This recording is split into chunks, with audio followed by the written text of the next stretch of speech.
Hey, boys and girls. It's time for Uncle Jay Explains the News. Now here's the guy who helps little minds understand big news stories, Uncle Jay. Hi, boys and girls. It's December, and all your favorite celebrities are dressing up for the holidays, sort of.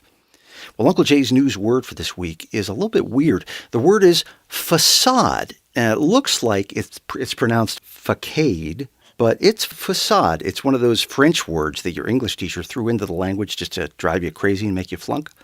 A facade is a fake front on something to keep you from seeing the uglier truth inside. For instance, there was a very nice meeting the other day here in America between Israelis and Arabs.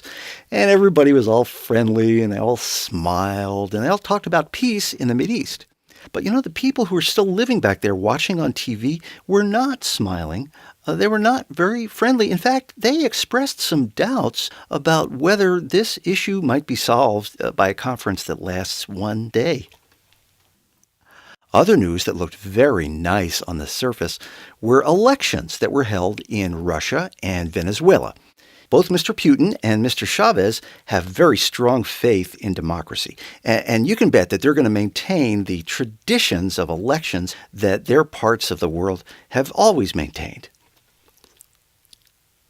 In the world of entertainment, it looks like we're finally getting close to the Beatles making their music available to online music stores like iTunes. The Beatles' music has never been available on the internet before. Speaking of the Beatles, Michael Jackson used to own a lot of Beatles songs, but he sold them all.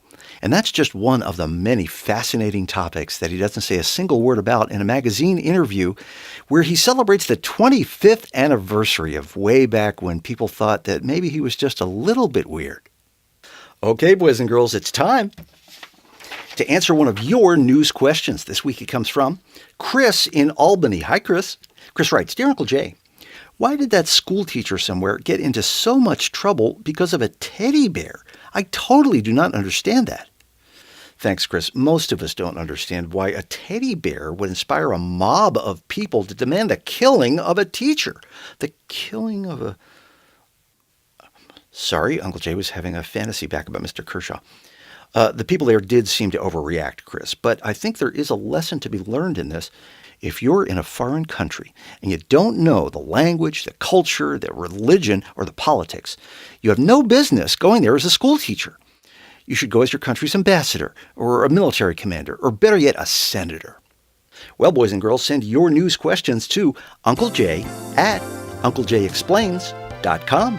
Check back every Monday when Uncle Jay explains the news. And remember, a good kid is good news.